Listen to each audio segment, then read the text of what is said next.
Okay. Right. So this week, Jamie, we have the lovely Kathryn Porter. Now, just to let you know, our listeners know a little bit about who Kathryn Porter is. She is a energy expert, so knows all about the infrastructure, buying and selling energy. You know all of the ins and outs of that. And you are the founder and head of What Logic, which is like a resource for training and insight into that whole sort of thing, power, energy, and all that sort of stuff. So, Kathryn, It's a consulting business. That's how I make my money. well, listen, you're not going to get any customers for us because we're idiots. However, I like to introduce my guest, the great and powerful Kathryn Porter. Welcome to the Electricians Podcast. I don't My know what pleasure. you're doing here, but we're very grateful to have you because you might be the first guest we've had that actually adds credibility to us. There's many of our viewers now watching this, sat there going, what are these two doing? Have I listened Yeah. to the right podcast? Because we're behaving ourselves. So yeah, thanks for coming on, Kathryn. We really appreciate it. So, Kathryn, tell me, I don't know whether to get into the nitty gritty of it, or do you want to give our viewers an oversight of who you are, what you do, and where you come from? Yeah, okay. So I've been running my business now for almost 10 years. I sort of fell into it by accident. Um, Back when I was in a physics degree, I went into the city. I was originally focusing on technology and media stocks in the dot-com years. Oh And wow. that went horribly wrong. I got made redundant. Did an MBA and then went back to doing a pretty similar role in fixed income. So it's loans and bonds and stuff, which was actually a bit boring. So I moved into commodities, specialized in energy, and then spent about 10 years moving between the trading floors of banks and utilities, doing all sorts of stuff around financing energy projects, risk managing them in the wholesale markets, and also optimizing assets. So that's all around, if you've got a power station, how you extract the value from that power station, or gas storage or whatever the asset is. So this Sam's is looking high confused. level stuff. Sam's looking confused. What we should get across the view there is that if you're a customer, you buy energy off the meter, just buy it's a fixed price, you buy it. But that energy is bought and sold like, I suppose we'll use something that meets our viewers' expectations, like maybe drugs or something like that. These high and low points. It goes up and down, supply and demand. That is all affected. So I can't take him anywhere. I know I couldn't help. I'm Yeah, using. so that's exactly how the Commodities. wholesale Can we? electricity market works. We're all down the back of the high street, behind the pub, looking shifty, hoping we don't get caught. I'm using my best telephone voice, and you two are talking about drugs. So is it fair? I don't know if all our viewers will understand commodities, Kathryn. So basically, if I'm not mistaken, you buy lumps of electricity, then you carve it up and sell it to other people. Is that Right. a fair thing? So electricity is a very interesting commodity because it pretty much can't be stored. So if I explain gas, and then I'll explain electricity. So gas is different because you can store it a little bit, and you can actually store it in the pipes, which gives you a fair bit of flexibility. But if you think about the gas grid as a whole, like a closed set of pipes, then obviously you can only put so much in. Otherwise, the thing will blow up. And if you don't put enough in, the gas won't move around the system. So that gives you some limits because you can compress the gas within a certain range. And actually, this is called line pack, the ability to store gas in the pipes. And so every day, the gas operator gets everyone in the market to say how much gas they're putting in and how much gas they're taking out. And effectively, the high pressure pipeline network is the market. And you balance it once a day. And so the amount that goes in is supposed to be the same as the amount that comes out.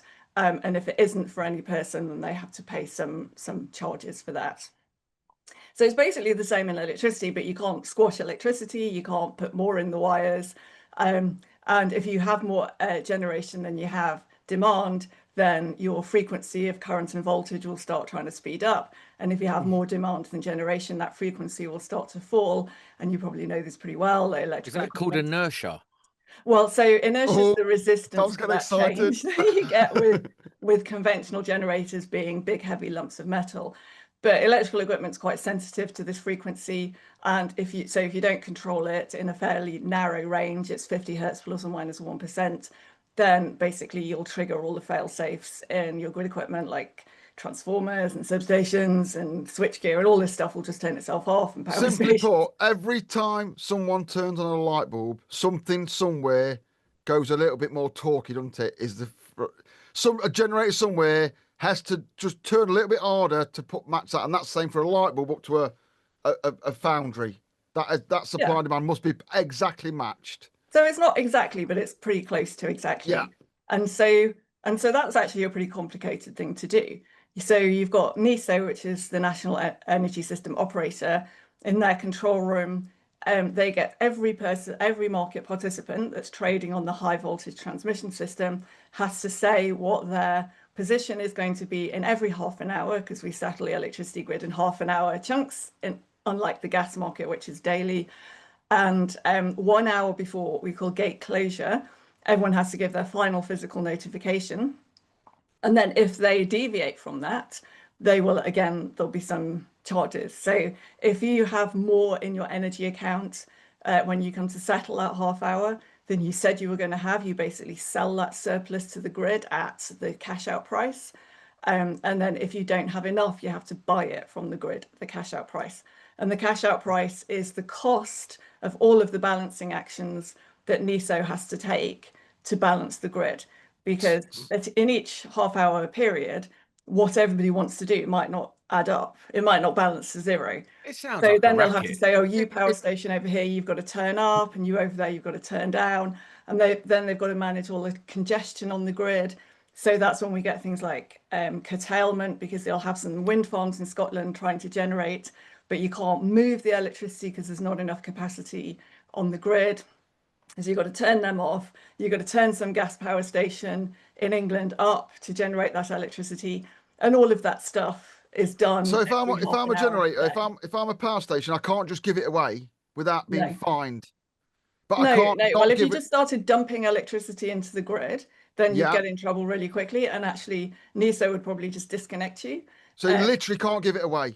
No, because you can give it away, but you can't just do it. You can't dump it. Yeah, because, and if I don't give enough, I get fined. Well, basically, yes. I mean, it's not a fine per se, but you have to buy the difference off the grid. A cost which they decide. Why is it so mad like that? Well, no, it's not mad, because you've got to balance everything. So you've got to punish people if they don't balance. No, I get it. But why? I always thought of the grid, right? And this is my naivety, yeah. I'll let you ask. This could be a good one. Right. I always thought the grid was owned by the government.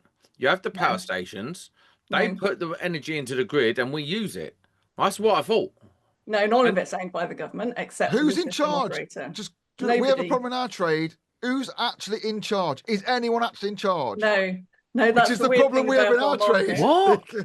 It's self-dispatching and nobody's in charge. Right. So NESO manages this every half an hour to make sure it's balanced. And everyone's supposed to follow a bunch of rules called the industry codes. And if they don't, they get fined. But there's nobody checking that they're following them all the time. So it's only if something goes wrong that anyone realizes, and then they'll fine someone. What? So the big problem we have... Who owns NESO? The government. So that's the only bit the government owns. Power stations are all privately owned. The wires and the pipes are all privately owned, and the people who sell electricity to us at the retail end, they're all privately owned. I know the answer to this. The pylons and all that. Yeah. What? I know the answer to this, Sam, but I want to ask Kathryn so you National can go gas. Grid PLC. I know the answer to this, but I'm going to ask Kathryn so Sam can gas. Can NESO make anyone? Can they force people to make electricity? Oh, no, you can't. Can they force people not to make electricity? Yes.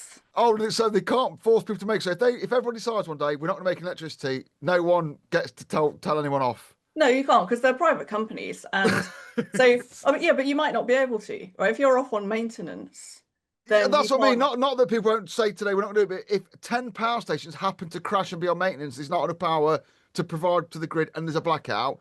So literally, no one will get in trouble, will they? Really? So NESO can ask you to move your maintenance, and they can make life a bit difficult for you if you say no, but they can't force you to, because if you're doing maintenance, particularly if it's a significant maintenance, that's booked in like months in advance, because you've got to get all the contractors on site.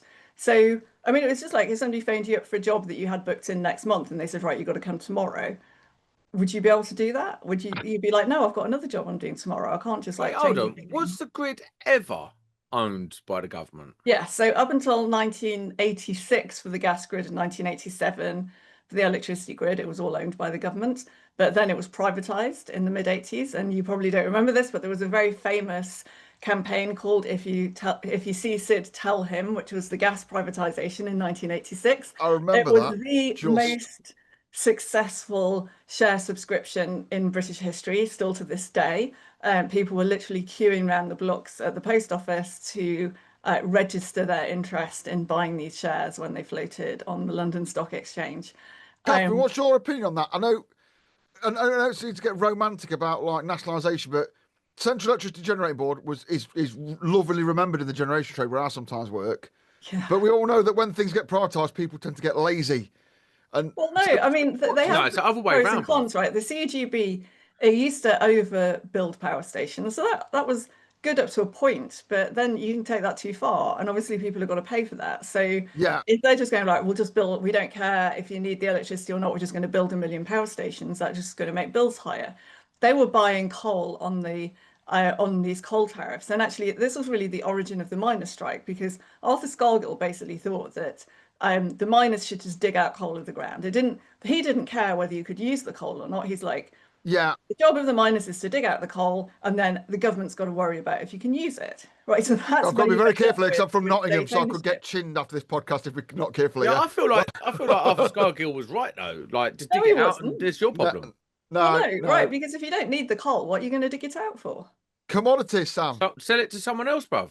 Yeah, but if you can't sell it for more than then it costs you to dig it out, then what? If you keep digging it out, it becomes worthless because no one wants to buy it. Commodities. Then And you the other thing is need- can't then just you leave big need- piles of coal lying around because they catch No, on then you fire. need to do what they did with diamonds. You pretend they're rare, you create a whole thing around it, and then everyone buys diamond rings. It's hard to Yeah, I'm hide not sure that coal rings are going to catch 10 on. million tons of coal.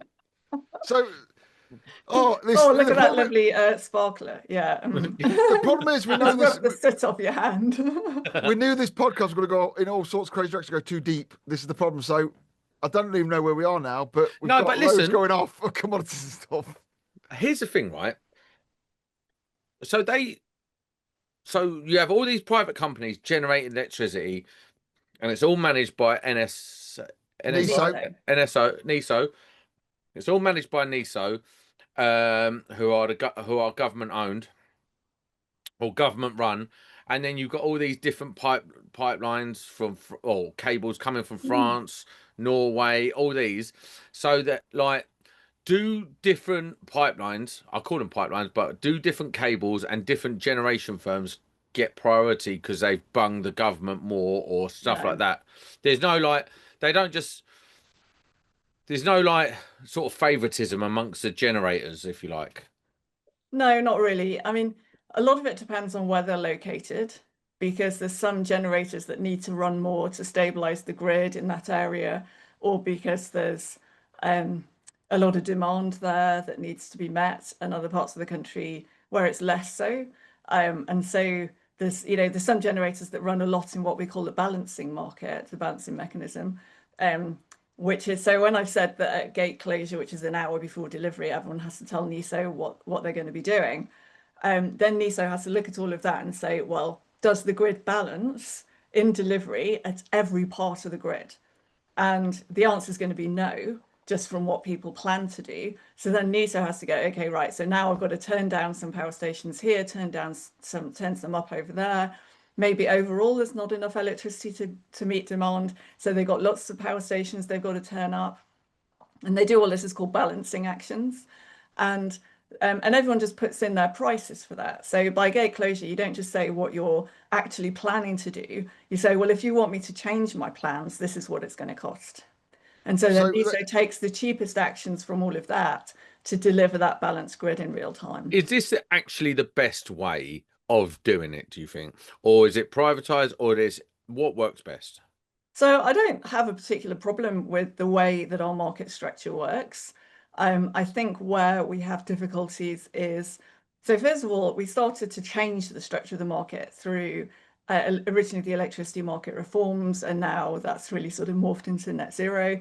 And unfortunately, that's distorted it. So in 2001, when the current market arrangements, which are, quite, imaginatively named the new electricity trading arrangements, when they were brought in in 2001, they set up these grid codes, industry codes that define the rules that everyone has to follow. Since then, nobody's really looked at the codes in the round. So in 2001, the codes would, if everyone followed them, would deliver a secure system. Today, you can't say the same because nobody's in charge of them. You can make changes to the codes. There's a code modification process, but that requires a market participant to request a code mod, and then a whole process happens. And typically you only do that if you have a personal commercial interest in it. Nobody's really looking through the codes going, oh, you know what, I think the way that NESO is forecasting demand's a bit out of date, so we're going to raise a code mod. No, they don't do it. And actually, we had a near-miss blackout in January. NESO then, I was pointing out that their forecasting was a bit shit. So they then said they would do an audit of their forecasting and admitted that they hadn't looked at it in, quote, 10 to 20 years. So probably not since the start of NETA. And that's way before any sort of like craziness on the grid, like, because the grid used to go downhill. We've said this on this podcast before. Grid used to go downhill, generate, send it down. And now it's going all different ways at all different levels of the grid at all different voltages. And they've not reviewed that for 20 years. Correct, yes. So there's various different aspects of the code that really have just been overlooked. And you can tell if you go and read the grid code in the section that talks about the forecasting that NESO has to do, there's all sorts of gaps in it.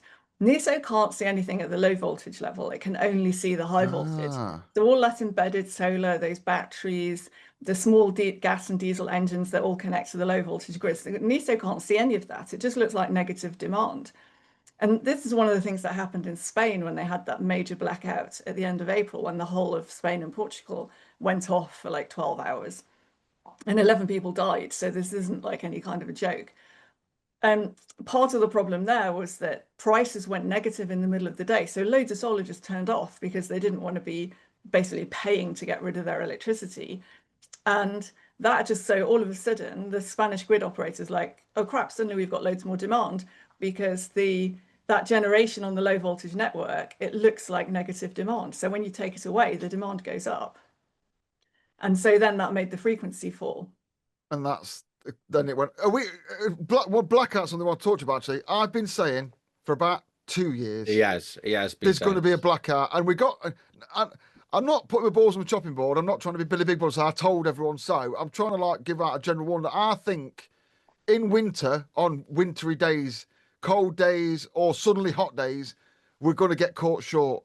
Yeah. And now no one believes me because I'm an idiot, but I was hoping you could back me up. So that's basically what we nearly had in January. And like, so NESO reckons it had plenty of spare capacity, but I just don't agree. And I think one of the problems is that it doesn't take into consideration ramping. So it goes, oh, we had all these gigawatts spare. But basically, you only had 3 gas power stations. You had Connors Quay and Sutton Bridge were running at cell, so the stable export limit. They could have increased to the maximum export limit. And then you had Rye House, which had been running during the day, but it was really expensive. They were getting £5,000 a megawatt hour. So they got bid off and they just got. Is that in Essex? Sorry? Is that in Essex? I have no idea. Was that doing spinning reserve, but they wanted a load? No, that wasn't doing spinning reserve. They were generating all day. But because they were really expensive, NESO miscalculated when the peak would be. And so the peak happened later than they thought. Rye House was at 0 at 5:15. The peak happened at 5:21. Now, you can't get from 0 to full load in 6 minutes. It's going to take you like 20, 25 minutes from a hot start on a CCGT. And that's if they'll do it, because some of What's the CCGT? I'm so combined cycle gas turbine. A gas power station, and modern gas power station. The gas power station where they recover the steam. I would argue. I see it here. I've got, just so as I need to flex a little bit, I've got Grid Watch up, and CCGT is producing 6.64 gigawatts at the moment, 21%. Yeah, but we're always running gas. Today's actually quite a tight day. Are they to be fair, apart from batteries, they are correct me if I'm wrong, they're the quickest response, aren't they? The CGTs, no, they can respond. The pumped hydro is the quickest of the conventional generators. because Yeah. they can go from 0 to full load in 16 seconds. They And are we've got, I unbelievably believe, cool. 2 of those, haven't we? Is that We've right? got the There's one in biggest pumped Wales. hydro in Europe. It's at Llanberis in Wales.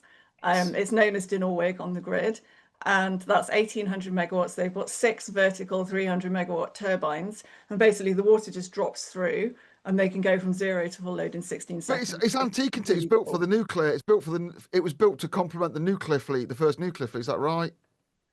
To meet the demand on the Coronation Street break and stuff like that is what I'm the led to TV believe. pickup. So yes and no. I mean, we always had more nuclear by quite a long way than we've had pumped hydro. Even now, when the nuclear is in decline, we've still got a lot more.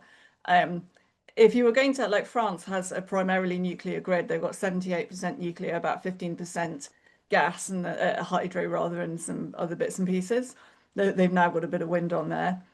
You wouldn't be able to balance the French grid if you couldn't flex the nuclear. So it's kind of a misconception that nuclear has to run in base load. You can absolutely really? flex nuclear. What Yeah, is there's that? 3 different ways you can do it. Does our fleet of nuclear not flex very well? Well, Is that no, what it so is? the AGRs were designed to flex, but they never did. And basically they never needed to. We had coal and nuclear running base load, and then we used gas when gas came in for peaking, and we used hydro for super peaking. So when you're saying flex, does that mean like ramp it up, ramp it down? Yeah, so if you think about demand, your demand profile isn't flat during the day. No. You have a peak in the morning at breakfast time, you have another peak in the evening at dinner time. And actually in the summer, that evening peak is now depressed by solar. So in the summer, your morning peak's higher than the evening peak, and in the winter it's the other way around, because in the winter you really haven't got solar, and definitely not in the evening because it's already sunset by the time you get to the evening peak. So because you have that big variability during the day, that means that some power stations need to turn on and off. And so you will get sort of gas, a lot of the gas plants will come on in the morning and then they'll run all day and come off at night. And then you'll have some smaller units that will just peak. They tend to be more simple cycle units, and they'll just come on for a few hours here and there. So it just builds up in a different way depending on so different power stations have different technical parameters. So and this all gets fed into the balancing process. So the power stations will say, right, well, we can start up and it takes this long to ramp up, it takes this long to ramp down. Once we've ramped up, we've got to run for a minimum of this amount of time. Once we've turned off, we've got to be off for a minimum amount of time. You've got to give us this much notice for us to deviate from 0, NDZ. That's one of the key parameters that they have to notify. And all of that gets fed in, because if you're running a gas power station, you have a turbine that you've bought from Siemens or GE or whoever, and that's under warranty. And the warranty will specify how you have to operate it. Oh, wow. So you can do this many starts, this many operating hours before your next maintenance. And if you don't do that, then your warranty won't be valid. So they're incredible if you see one out. They're so well balanced and stuff. And to see one out and when they say a beer will last 50,000 hours, that's what it'll last. Yeah. So I've had them out, and we're like, when we get them out, we're like, don't touch it. We don't want grease on it. It's that kind of level of like cleanliness. They're very precise. I worked so all of this, because you're talking physical equipment here, and physical equipment has technical parameters that you have to respect. And if you go outside that, then you might bust up your machine, and then you'll be out of the market for months while it gets fixed. So, and that's not in anyone's interest. Talking about physical equipment, I was lucky enough to work for London Array, because they're based down in Ramsgate Harbour. So I'm only around the corner. I'm in Margate, just outside. And so I worked at London Array onshore, not on the offshore array.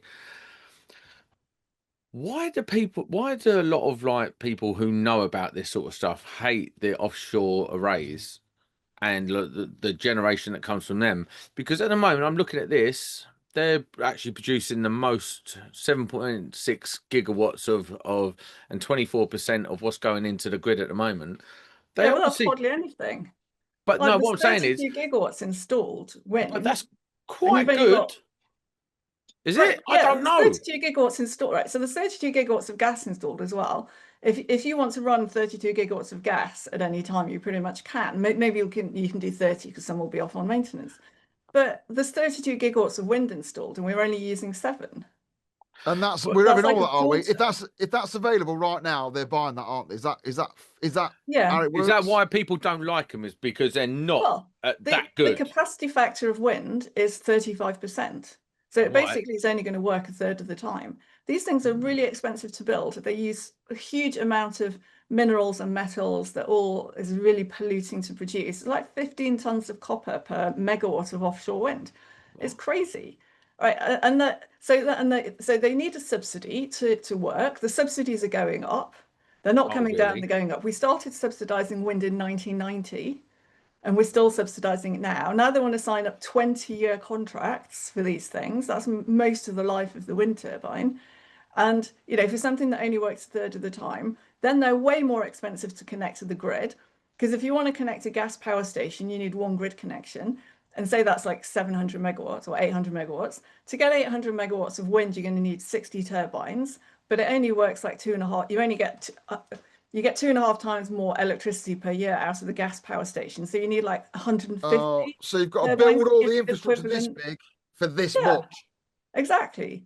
So think like the extra Wow. grid cost is massively, massively See, higher. because where I And then live, you've got the fact it's really intermittent, so the balancing costs go up. And so each one of these components is like billions of pounds a year. We're paying billions of pounds a year in subsidies, billions of pounds a year extra grid costs, billions of pounds a year extra balancing costs, then billions of pounds of curtailment because half the time we can't get the electricity because there's no grid capacity. Just to explain, It's a tell me, massive Kathryn, to rip-off. people, that's when the generator's generating, but the grid can't take it, and we pay them for not taking it off them. Yeah, Is that you right? they either have to turn off or they dump it as heat. see, that's amazing to me because obviously they're a big sort of landmark down here where I can see from my daughter's bedroom. I can see the turbines out at sea and that, and it's quite something. I don't know. I think they're kind of eerie, and I quite like it. But then, and you see them going around and working at London Array, you get all the spill from them. So it's like these are great things, and they've got quite a few arrays around the coast, haven't they? I've got 5 or 6 of them. Doggerland is the next one up for me, I think. Um, There's no new and gas they power seem stations, is there? That's the problem. There's no, loads but they there's loads seem of like wind, but no this. gas power stations. But to the layman, which is me, let's have it right, they seem like a good idea. You think, well, that's decent. But from what you're saying, Yeah, but I mean, why do you think it's decent? Like, what makes you because think it's it's free in decent? it. But I know it's Oh, not. what, right, In okay. my So brain, it's free. those big, massive machines are free. Oh, wow. Okay, I didn't know that. I'm getting You can on get You a made lot it of for free. what would you take, just from your point of view, Kathryn? You get all that metal and copper and oil and stuff that's in them turbines. What would you make it with it? Well, What's I would leave it in the ground. Right? I would build some gas. I'd build a nuclear power station. It uses 2,000 times less land No, I'm than a not going to wind argue because I farm. agree with you. I think the future's nuclear. The problem is correct me if I'm wrong on this statement, yeah? The British pretty much harnessed nuclear power at Sellafield, made a right mess doing it. The first nuclears were designed to make for nuclear bombs, Yeah. basically. Then we basically got into the power, we got quite good at it. And then for some reason, we said, you know what we'll do with this really good nuclear firm we've got? We'll sell it to the French. And now they've got a really good national grid of nuclear power stations, quite cheap electricity. And we are trying to buy them off no one because Wait, what's the one near me? Is there one near? there is one near you. Sizewell. What Is that, one? Sizewell. is No, that there's one Norfolk? down. There's one down. Oh, why can't I think of it? Dungeness. Dungeness is out. I think that's off. That's I think yeah, done. that's closed. That's Done. There's decommissioned. 2 there though, isn't there? There's an old one and a new one. Yeah, one No, that there's was a not a bit new rope. one.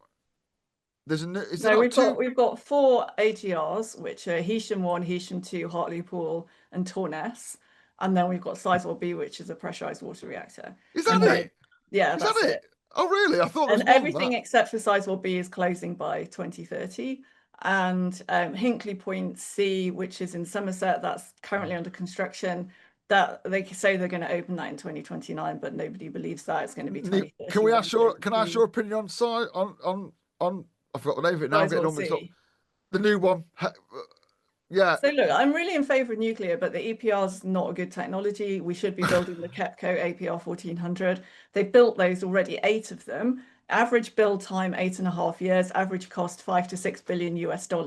We're going to spend £35 billion on Hinkley and probably more on Sizewell. Now, part of that is because our regulations are just total bullshit, and part of it is because we don't have the supply chains.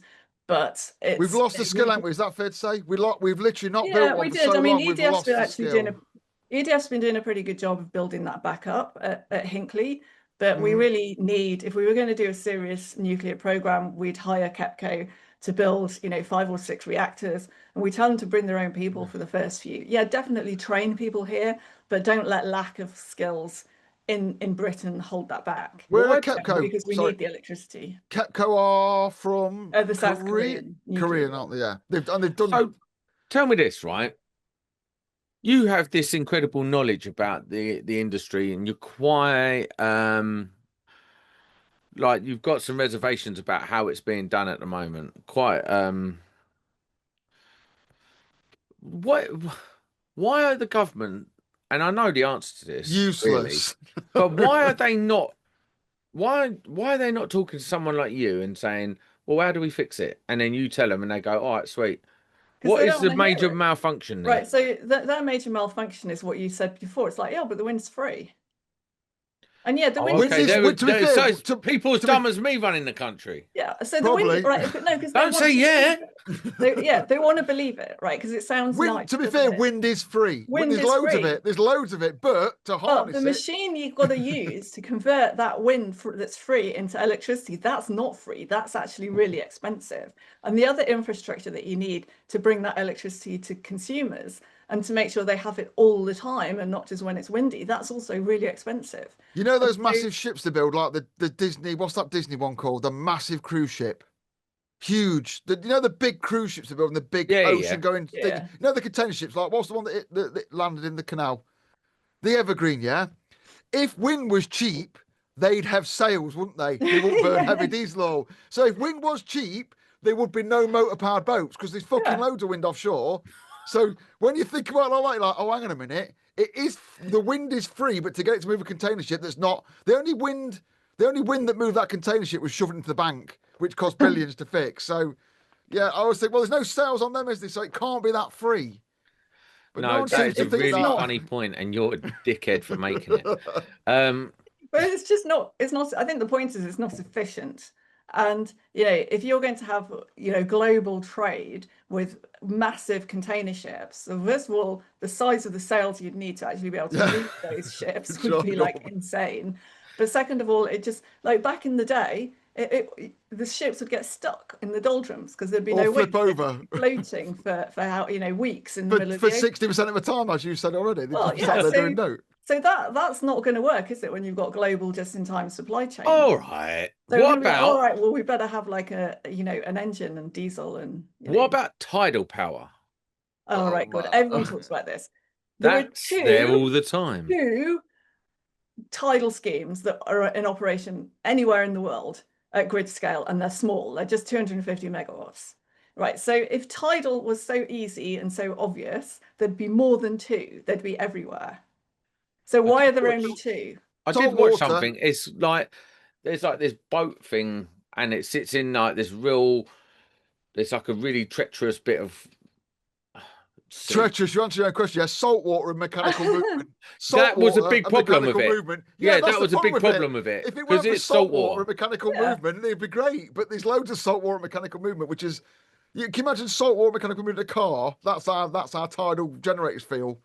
Why are you rotting me and moving me around? I don't like it. And then you try and put it over an estuary, and just the amount of rubbish that comes down rivers is unreal. Yeah. That Swansea guy, trolleys, dead cows, all sorts of crap that then gets caught up in the mechanism.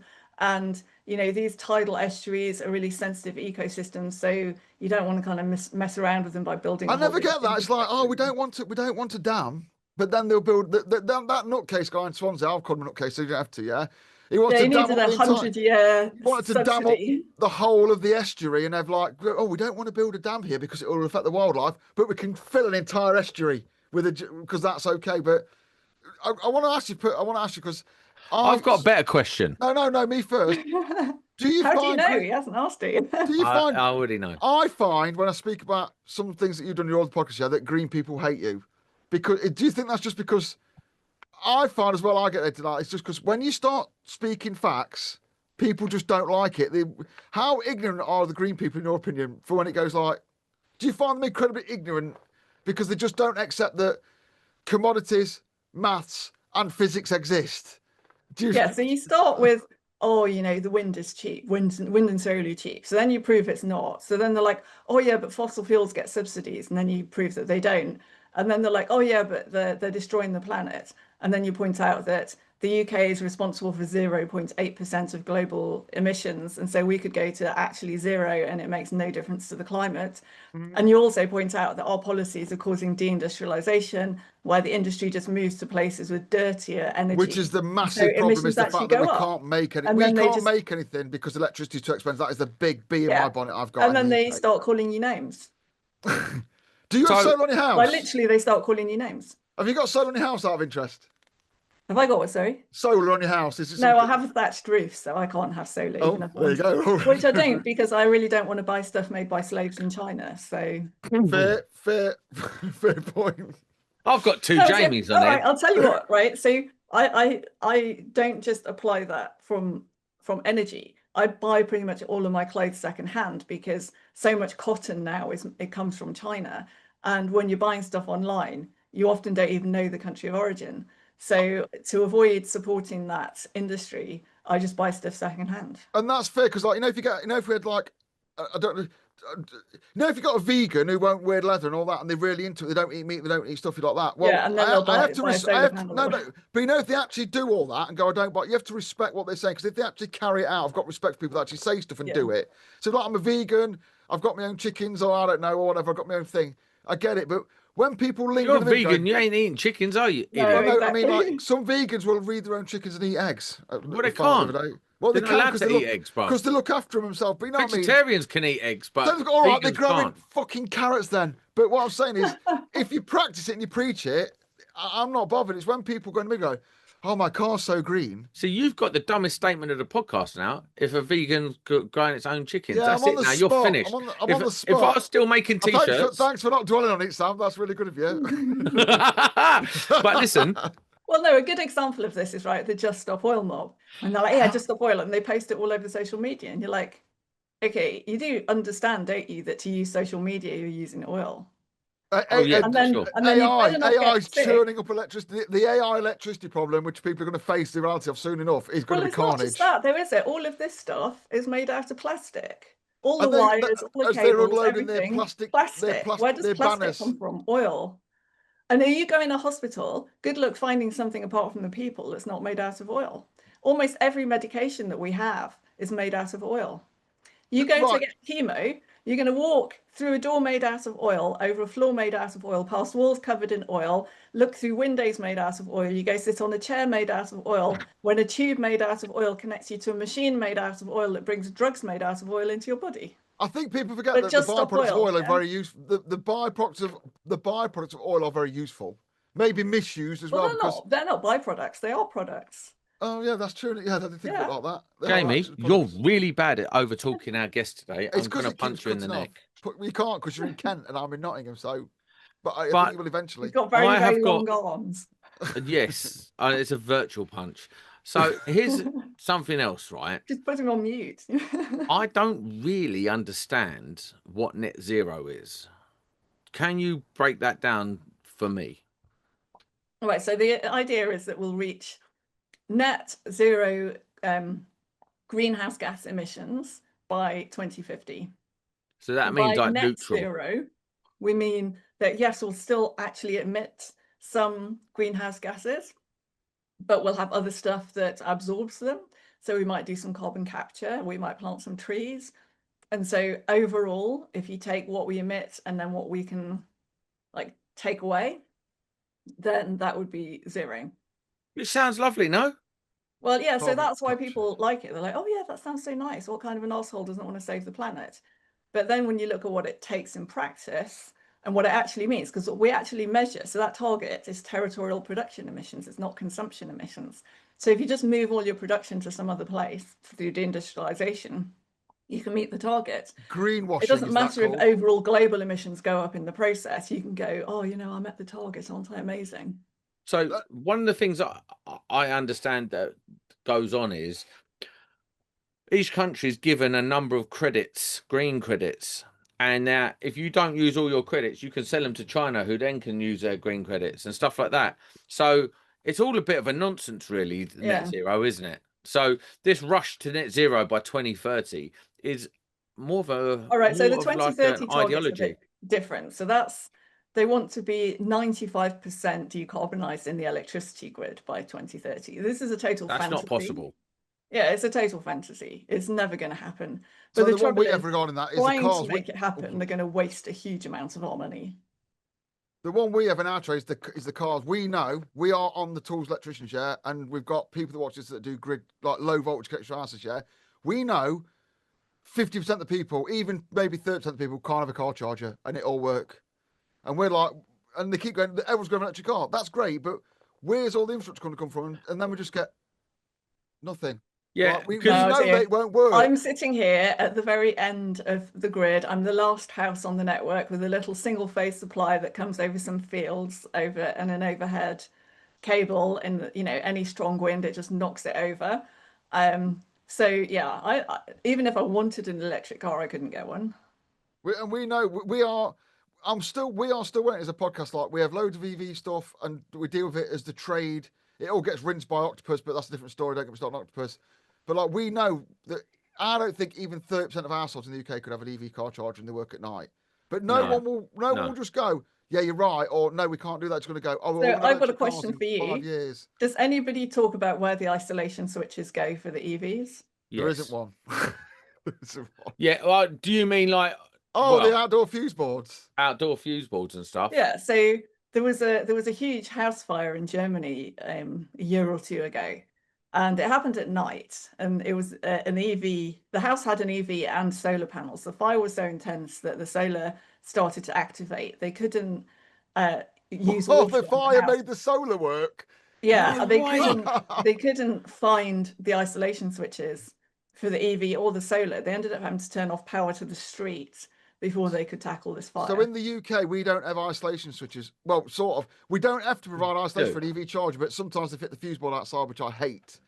And that's but not just that. Okay, so if there's a fire, how's the fire brigade going to make it safe to put water on the fire if there's an outdoor EV charger? They let them burn, don't they? Is the fact with an EV, they just let it burn. That's the no. But what if the house is on fire? The EV might not be on fire, but they can't put water on it if there's outdoor electric. You're meant to have a label on your fuse board, which would be in the fire, saying that it's solar on the roof. Yeah, exactly. So how are they going to get to it? They don't. They don't. They don't. There's no thought of that. Oh, so what you're saying is... So this is what I find a bit crazy, right? So a fair point. I think about this stuff because fire risk, I think, is massively neglected in this whole space. But when we did, this house is quite old. We had it rewired when we moved in, and I got a third-party electrician to come and basically give me a fire safety certificate as if I was renting it, and found like 23 faults, including a C2. Because the original electrician had just done a bad job. Like, he hadn't screwed down the front of the consumer unit, like really stupid things like that. He hadn't earthed a load of the lights. And you're thatched as well, which means exactly. Very careful. Which is why I went to the trouble. Wasn't that I didn't trust the first guy. I was just like, well, trust and verify. It turns out that the verify was really important because he'd made a whole load of mistakes. So, do you know what, though? I have a theory about this with electricians. Electricians are dicks to each other. They are. They will come round and they will... Listen, electricians are the best people in the world for snagging other sparks' work. Trust me, they come around and be like, this electrician's shit. The front of the fuse board wasn't screwed down. So, I mean, it was like... Yeah, that's not great. That's not great. That was, I mean, pretty easy to fix, but a pretty major oversight. Yeah. One of the problems I have with all this is like, and you got onto a bit there, is like, when the petrol engine came out, it was shite. And over a period of 100 years, it got to a stage where like you can drive a mile on a thimble full of fuel. There was that really long development, yeah? The problem we have now as nations and internationals go, This solar's good. Let's make loads of it. This wind's good. Let's make loads of it. And because we don't go through that natural cycle of improvement, we end up with very expensive, shonky products that don't necessarily work. And we seem to have forgotten that we think we're so good now that we can just make things that work. And we all know really that without that life cycle, we don't learn the mistakes. So when But you've it's got not just that, everyone we're choosing technologies that they're just not good for the job, right? Lithium ion is a terrible, terrible thing for bulk storage. It's just a really rubbish technology. And because it's the only battery chemistry sort of in town, if you like, that they built loads of it. But everybody knows that better technologies, better chemistries are coming up. And it's just a matter of time before they overtake lithium ion. In the meantime, you're sort of decimating huge chunks of South America and Central Africa to get the minerals that you need to make these things. It's just they're recyclable though, Kathryn. They can recycle it. It's okay no, because they send it all to a place in Scotland where it catches fire. That's the recycling system. So the recycling system is you buy lithium ion, when it's knackered, you send it to a recycling centre in Scotland where it catches fire, and then it's gone anyway, so don't worry about it. Same with paper and rubbish. That's where the recycling system is. Oh, it's accidentally caught fire for the 3rd time this week. Oh yeah, accidentally. Whoops, like that. And well, in Germany, they're not even pretending to recycle it anymore. What, lithium? Yeah. Oh, there's some people like that. It's not like the car manufacturers are not. They went through this whole thing where they were going to take second-hand car batteries and use them for grid storage, and they all decided not to. Do you know who's going to be having a meltdown right now? Anyone at Fully Charged show. You know the Fully Charged podcast. They are going to be having a meltdown with you saying stuff like this because honestly, electric cars are just really, really dirty from an environmental perspective. The fact that they have 0 emissions from the tailpipe is just not the whole story. You've got to look at the whole life cycle. And if you want to make a sustainable motoring choice, you should buy a second-hand petrol car. We deal with obviously copper is infinitely recyclable, glass infinitely recyclable. Aluminium cans, great, all 3 great products. Yeah, a glass milk bottle can be recycled forever, but they still sell plastic in the shops. If we actually gave a shit about green stuff, they'd go, right, there's 10 size jars and 10 size bottles. Everyone that sells something that wants to go in a jar bottle sells it in them. Yeah, okay, but it's not quite that simple because the glass weighs a lot more. Yeah, you've got to move it around. But you know, if you just want to recycle it, not have waste in the ground. Right, but the thing is, the energy that you use for moving it around has got to be considered as well. So sometimes the plastic is cleaner. It's bad, isn't it? It's like you have to have like an encyclopedic knowledge of what's green and what isn't. Like yourself, Kathryn, you seem to have a encyclopedic knowledge of how to fix these things. What is your prognosis? Because I know that you are not an advocate, but you are warning against blackouts, and it's something that could very well happen in the near future, much like Jamie. What is your prognosis for the near future? I think as we move towards the end of this decade, the risks will start going up because our nuclear power stations are due to close. We're supposed to be getting more demand from electrification, and 1/3 of our gas generators were built in the 1990s, and some of those are going to be coming to end of life. And they're the biggest producer on the grid at the moment. Power station, it's 8 years to buy a gas turbine. It's an 8-year closed cycle is a 35-year. The coals were dragged out longer, as far as I'm aware. Yeah. Gas turbine CGTs that were built in the 90s, 35 years. That's it. You're done, aren't you? Without major rebuilding. Yeah, so 25 years is normal, and then you get, if you do a big refit, which most of the 90s machines did have big refits in the 2000s, that will then take you to sort of 30, 35 years. But, you know, if you want to extend more than that, you've got to do another big refit. But even to get a new rotor now is probably about 5 years. And you're waiting 1.5 years just for components for a normal big maintenance.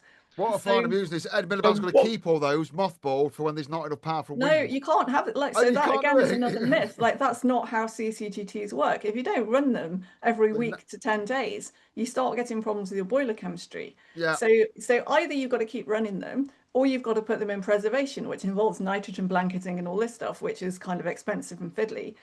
And so this is like, people who run CCGTs don't think that can be done. So what about biomass? Because I've worked at a couple of biomass power stations. Yeah, this is a massive con. Oh, okay. Right, okay. So props to Drax for taking an obsolete business model How and do they getting get away with it? subsidies How do and they getting get away with subsidies it? to make something worse. But the stack emissions from burning wood are higher than the stack emissions from burning coal. And then the supply chain emissions are way higher. They're cutting down trees in North America. Then you've got to dry them out. You've got to pelletize them. You load them up on ships that burn bunker fuel. You ship them across the Atlantic and then set fire to them in Yorkshire. See, I've been And then, saying oh, that, no, and but it's people are green like, because we people plant are some trees. Well, liar. guess what? You can plant trees anyway. People Like, you think can burn like they're coal just and burning a plant log. trees. People think they're burning a Christmas log, and that's it. They don't realise that it's a massive. I got thrown out of a Drax tour basically for saying similar things, right? I'm like, but you're not green either. Like, it's why Drax is. If Ed Miliband had any balls, which he hasn't, he's a dickhead. He'd shut Drax. He can't preach what he preaches. Oh no, not so he shut can't Drax. shut Drax. No, That's he the can't, thing. because we We could be into can't. the dark. They renewed the subsidies despite them being really controversial, because if we close Drax, we make the chances of blackouts even higher. But my local council don't want me to have a wood burner because I'm not allowed to burn wood. But Drax are burning the more wood than I'd ever burn in like Okay, a I lifetime. burn wood all the time. Yeah, that's what I like. But But- Drax, I just don't know how Drax get away with it. It's absolutely No, insane. so Drax get away with it now because the grid is too fragile for Drax to close. If they had any sense, they'd make them go back to coal. But there's other ones that burn rubbish as well. What are they called? Yeah, energy from waste. They're are just horrible. industrial incinerators. So I've worked on two of them. One down near, it doesn't matter. One down there and one near Belvedere on the Thames. They're building a new one there. I can't even see them on this thing.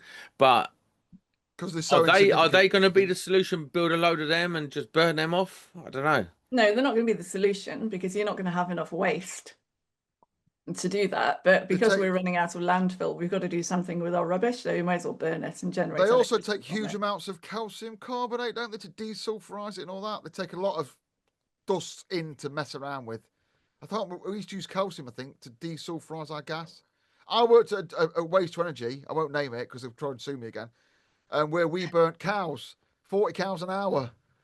What?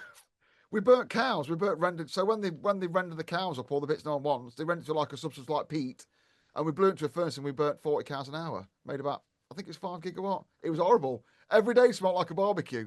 It was wild, but it was absolutely insane. Well, Like, they're probably quite a good fuel because there's lots of fat in there. But it was actually a scam. I might get sued here because they Here built we a go. massive 5 gigawatt waste to energy to burn all this leftover rendered animal. But the main beneficiary was the rendering plant next door because they took all the steam away for free. And we got paid for making the steam, and the electrical base was a token gesture. But, yeah, and that's what happens when you have subsidies and all that kind of stuff into it. It all gets skewed. So what's the Exactly. answer to, like, they're not going to go building a load of nuclear power plants. We're skint. We ain't doing that. Well, see, the thing is, you actually could, right? So if you massively reformed the regulatory side and started to do what the South Koreans have done, then you could build nuclear a lot cheaper. And the way you'd make this work is that the government would pay for those nuclear reactors on its own balance sheet by issuing nuclear bonds. And then once the thing is built, you would refinance those bonds by selling the nuclear power station to the private sector. You then privatize them because the private sector doesn't like the construction risk because of all the regulation and the fact that regulations change all the time. And there's all this risk from judicial reviews and so on. But once it's built, these things are really profitable to run, and they'll run for 60 years or more. So this is how you'd pay for it. You'd make these specific nuclear bonds, and after 10, 12 years, however long it takes to build the thing, you then refinance. I'm big into nuclear, and if I'm right in saying that every person, if you use nuclear power, you create a Coke size can, Yeah. a Coke can size waste, don't you? If And you that's met not all hard of to your get rid energy of. needs for your whole life with nuclear, the waste would fit in a Coke can. And they can dig big holes and dump it on the ground, which is better than dumping it Basically, in. yeah. But at the in this- moment, the amount of waste we're generating isn't enough to worry about. Do you know, the other week I watched the series Chernobyl. And It's a real story, no stuff. I know it's a real story, you div. But I really enjoyed it. But it does show that. But from what I understand, like, that was a really shit thing they did. And was. nuclear power now is nothing like that. No, so nuclear is way, way safer. But if I asked you what was the most dangerous industrial accident in history, what would you say? Fukushima. No, nobody died at Fukushima. Oh, for deaths. Yeah, what They was the might have most died dangerous? afterwards, though. No, there's no evidence anyone did. Oh, Some people, I more know, people died in I the know. evacuation. I know what it is. Is it the What? Hoover Dam? Nope. Oh, I thought Ah. that loads of people died on that. Oh, disappointing. Yeah, like 10,000 people died making that, bro. The at Bhopal. What's that? It was a massive chemical leak at a Oh, yeah, pesticide yeah. factory in India. And they never did work out the final death toll, but it was something at least 10,000, but could have been up to like 30, 40,000. What? Because of some pipe leak, an explosion? Yeah, it was the the leak didn't even last that long, but it was basically an invisible gas that leaked, and loads No. of people breathed it, and so loads and loads of people died. And then they had like the people who didn't die, their children died, and all this stuff. So I'm guessing all that there were multi-generational impacts. that chemical manufacturers moved from nice, clean, green countries to India as well, weren't it? So we didn't have to bother with it. So, like, we got rid of that. I mean, we didn't then go freaking out and banning pesticides. No. And 30 people died at Chernobyl, and they were like, oh, ban nuclear, ban nuclear. Nobody died from radiation at Fukushima, and Germany shut down its entire nuclear industry. Which they've now admitted was an absolutely terrible move, haven't they? Really? Yeah, completely. So do you know like after Fukushima happened? I mean, a couple of people did die at Fukushima because stuff fell on them in the tsunami, not from radiation. No, but what I'm saying is, afterwards there was like a map, and you'd see Fukushima, and it would have like a red sort of splodge coming out into the sea, and it was like the radiation splodge, and they were saying like fish were irradiated on the other side of the Pacific, and it was a terrible nuclear fallout that's gonna like affect the ecosystem of that part of the Pacific Ocean for the like next 10,000 years. Is that true? No. Oh, There is no green. Right. What I would like to comment on this, I think is a fair comment, Jez. Nothing's green. If humans want to live, then everything we do is going to be not green. But the point I'm making with the nuclear is apparently it's not as bad as any of the other forms of generation. Correct. If you look at sort of deaths per unit electricity generated, it's down with solar, and the numbers are so low they're in the statistical error. So anything with significant extraction like coal, oil and gas, they're higher. Wind, you've got all the extraction to get all the metals, but then also you've got working at height, people, dying from falling off stuff. And nuclear and solar are the two lowest of everything. That's bad. And then they have nuclear has the highest energy density, so you get the most energy out of the smallest piece of land and the smallest amount of input, because you only need a really small amount of uranium to generate loads of electricity. It's just way really. How better. disappointing, though. And it doesn't depend on We the were weather. really good at it. England was Britain. I know. Really good at it. But then we let regulators. So Kemi Badenoch gave a speech back in March, and she said that we took prosperity for granted. That we had prosperity, and then we thought, oh, let's try and do everything in a nice way, and we'll sort of like make everything lovely, and we'll be sustainable, and we'll have equality, and we'll do all this other stuff because we're nice people, and we regulated away our prosperity. And now we've got loads of regulations and no prosperity, and we're almost bankrupt. And we have a massive, massive unfunded state pension, like the public sector pensions. The Bank of England owns like a third of all British government debt and is trying to sell them, but can't because it's making billions of pounds of losses that are being paid for by taxpayers. Where's the cost You've going? got the state employs a crazy, crazy amount of people, but productivity's collapsed in the public sector. And so we're paying more and getting less out of it. It's like communism by stealth. I think the Labour Party thinks that if they get everybody onto the public payroll, they'll end up with a communist society. Well, isn't that what the Fabian Society have been doing in secret for a long time? And the Fabian Society is like this sort of like a club that all these like posh MPs all belong to, and they're like a Marxist society like club, and their symbol is a wolf in sheep's clothing, and their whole idea, all these MPs are working secretly to create a Marxist state. Yeah, I think you'll find it's probably not the posh ones doing that. It's the lefties. I like the way he didn't totally deny it. It's happening.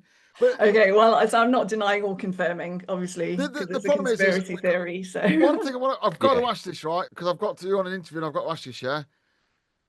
Would you go? I'm not going to name the political party or anything like that. I don't want to go that far, but you said you got a physics degree. So what's it like, first of all, knowing what you're on about in the trade? And two, if a government come along where they go, you know what, we're going to get the head of medical things. That what is it? What I forgot the name of them now. What's that called? The person in charge of the NHS at the minute is the head of NHS. Yeah, you know the person in charge. Yeah, we get it. Ministers. So if they said, "Do you want to be The minister for the NHS. Yeah, if you want to be the Ministry for Energy and we're going to get someone that knows what they're on about, is that something you consider? Or because at the moment we have these ministers that one week they're looking after transport, the next week they're looking after NHS, then they're looking after energy. It's clear they don't know what they're doing, and the people underneath them drive it. When in fact we want that person to be driving. Is that something you consider, or is that something that I would consider people in it, energy yeah. don't want to do?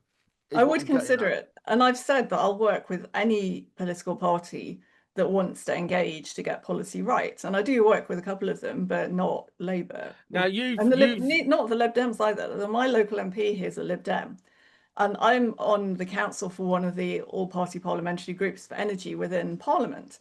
So when he was elected last year, I wrote to him. I said, I'm a constituent. I'm also on this committee for a parliamentary energy group. This is what we do. It would be great if you would, come along. I'm happy to explain more about us if you're interested. Crickets. Like, not even an acknowledgement, not even yeah, thanks for that, constituent. Thank you for your email, but thanks, but no thanks. Nothing. He didn't even reply to me. And he's my constituency MP. Now, you've been on GB News with Farage, and I know he's making waves in the political spectrum at the moment. Would you work with him? Look, as I said, I'll work with anyone that's wanting to do it in good faith. So I do talk to Reform, and I talk a lot to the Conservatives. I don't talk to Labour or the Lib Dems. I won't talk to Ed Miliband either, to be honest. I've talked to some independents. Literally, is anybody, if Miliband phoned up tomorrow and said, look, come and talk to us, I would talk to him. Is this your quest, is it, to sort of bring some sense to the electrical generation world of Great Britain? Yeah, I mean, I guess in a way it is. I see so many things that are just going wrong, and then I write about them. I've got a column in the Telegraph, or I write on my blog, or I just post on social media. I did one at the weekend about the gas grid. So the gas pipes and the electricity wires, they're what we call a regulated monopoly. And Ofgem, the energy regulator, sets what we call the price control, and that determines how much they're allowed to charge their customers for the next 5-year period. And both for gas and electricity, they're signing off all of this new expenditure for net zero, but then investing in the legacy infrastructure. And in the electricity grid, we had a massive spike of investments in the 1970s. So half our power lines, a third of our transformers, and 30% of the switchgear dates to the 1970s. So the power lines is fine because they'll last ages. But the other stuff, not so much, right? But when National Grid comes and says we need money to start upgrading this stuff and replacing them, Ofgem says no. And it's the same on the gas grid. It is mad. Ofgem's like, oh no, we think the gas grid is absolutely vital infrastructure. And so National Gas is right, we need some money to maintain and upgrade it. And they've just been told to massively upgrade their cyber resilience. And then Ofgem halved the budget for this. And it doesn't even look like they assessed the business plan properly. They're just like, no, half. And you can get your normal teams to do it. And National Gas is like, no, we can't get our normal teams to do it. This isn't part of their skills. And then they just get your normal IT people to do it. It's like, no, you can't do that. Working at Sellindge has been a bit of an eye-opener because I'm actually in the bipoles. And bipole, I probably shouldn't say too much, but one of the bipoles you go into and it's like a time warp. It's like going back into the 80s. And then the other that'll be one of the original IFA ones. Probably. And then you go to the other side, because the other side had a big explosion a couple of years back. So it's all been rebuilt. And that looks like how you would imagine a sort of substation-y type place to look. But the other one is it smells old, it looks old, all the old switch gear. we're very like lucky. cartridge fuses everywhere, and like it is like going back in time. We're very lucky that in the 40s, 50s, 60s, and 70s, and just about the 70s, we still made things in Britain to last. Yeah. And that's why we're doing so well now. Because if it's switchgear from the 90s, it's all been ripped out. Like we owe a lot to the CGBT. I think built it, overbuilt so I've had some conversations with some of the like senior engineering people in Ofgem, and it was after the North Hyde substation fire that took out Heathrow Airport back in March.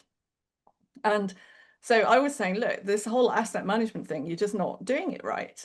And he's like, well, what do you mean? I said, well, you need to be going and checking. Like, you can't just take their word for it. They had 2 outstanding maintenance issues at North Hyde that have been going on for years.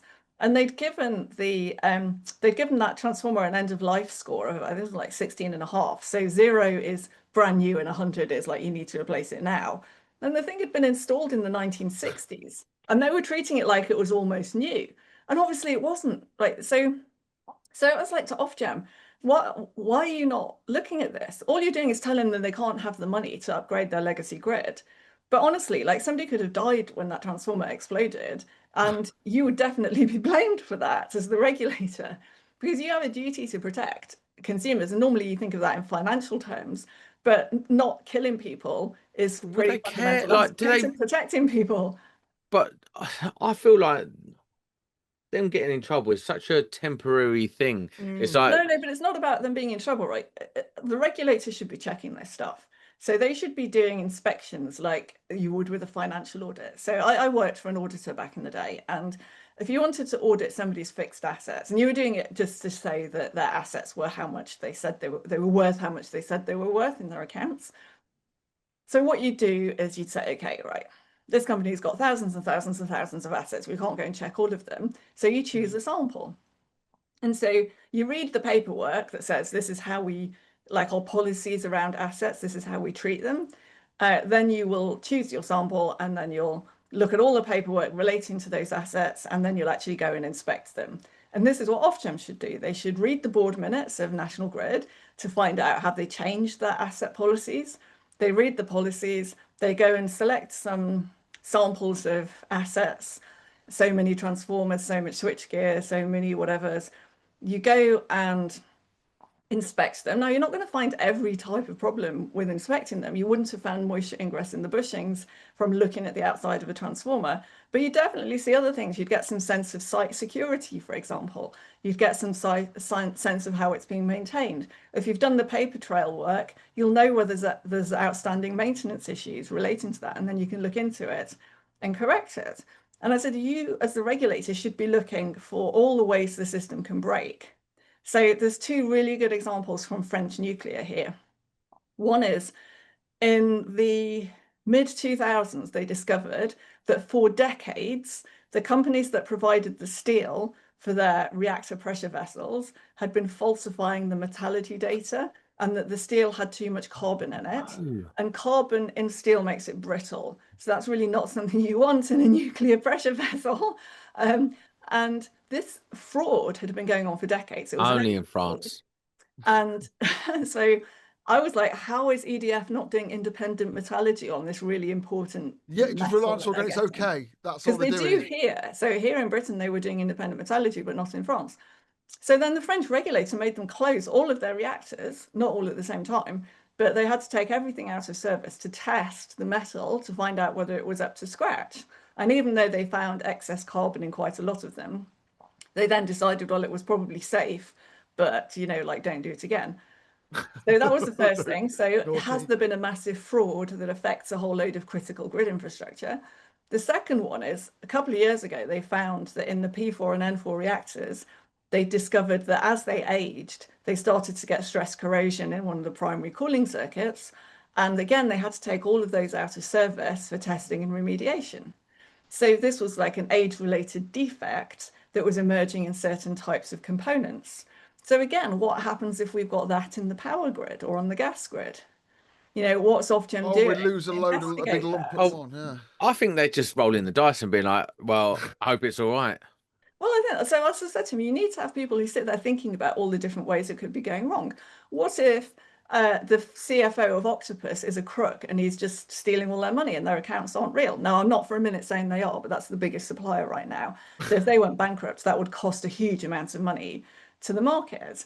And the guys often were like, oh, that would be a massive scandal. And I'm like, We're not yeah, allowed to talk, we're not allowed to but talk do you about not Greg. see these massive scandals happening in other sectors? Like you've seen them in the banking sector. How often are the big audit firms getting fined because they're signing off people's accounts that they're going concerns, and then like 6 months later you discover that their finance people have been stealing loads of money and actually the accounts are all total fantasy. So it's like I think that's going to happen in the electrical industry. I think there's some shortages in the energy industry at the minute, and I think some people at the minute who look like they're trying to save the world are going to turn out to be con men.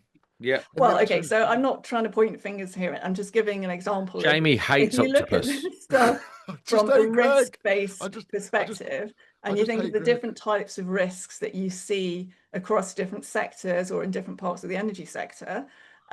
So there's another one that's, I don't know if you remember Barings Bank when that collapsed. Yeah. And it turned out there was this trader, Nick Leeson in Singapore, and he was booking all these trades, and then, well, he was doing all these trades but not booking them properly, so his head office didn't know about them. And I'm like, so what happens if you've got some maintenance manager at National Grid who is just taking the money for, like, stealing the money for the maintenance work but not doing the work? I suppose you've got to allow in any business, like in a shop, you used to get pilferage, didn't you? You used to say, well, your staff are going to nick this much money. The taxman would say you can have that off your tax bill. So if HMRC are recognising that pilferage costs money and will let you have a tax bill in a shop, then we have to assume that in industry that's happening as well, don't we? And even in electrical industry and gas, which I've never thought of that before.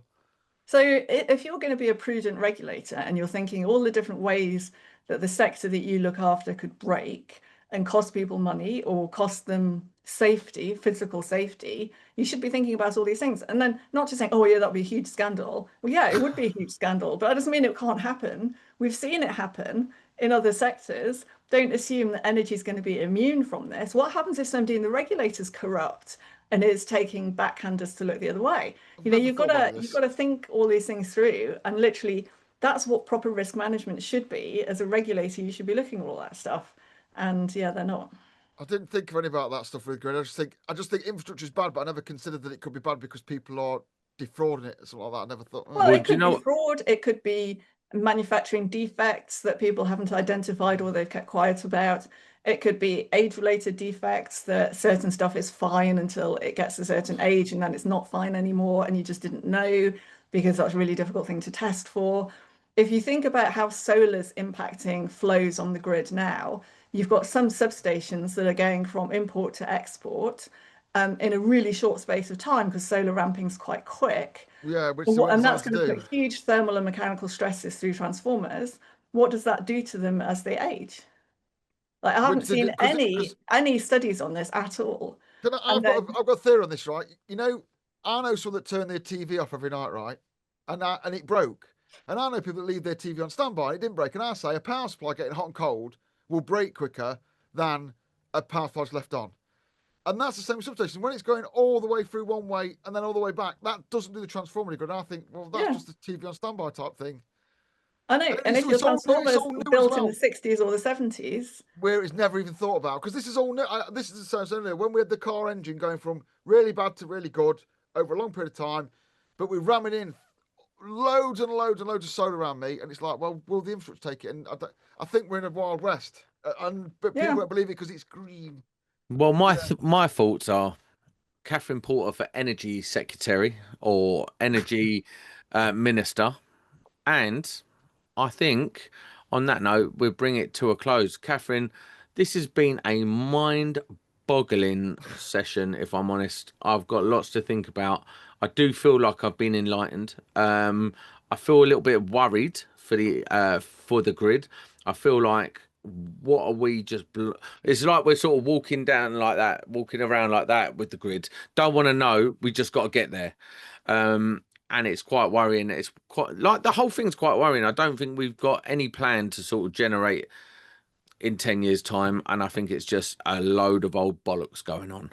And that's my professional opinion. Kathryn, have the final word. I don't know how I can top that, really. You know, energy policy is a load of bollocks. Okay. Well, We'll quote well, there that. you go. That's the thumbnail. Eloquent. That could be the thumbnail. Kathryn, where can we find you? Where can people find you if they want to know more about you?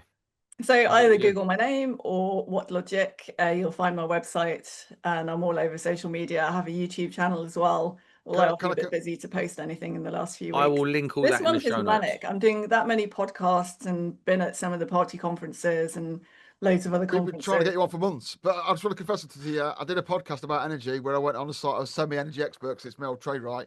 And I knew they'd ask me about SMRs, so I just watched one of your podcasts and copied everything you said. I just like to admit that now. So if anyone wants the Renewables podcast, where I was on, and he got loads of good comments about the SMR stuff, I'll just repeat everything Kathryn said in the podcast the week before. So I just want to get that out there, yeah. But it's just a resource and it's just a source. But yeah, it was just all your words, but coming out of my mouth. So cheers for that. You made me look dead smart. Electricians Podcast. We are out.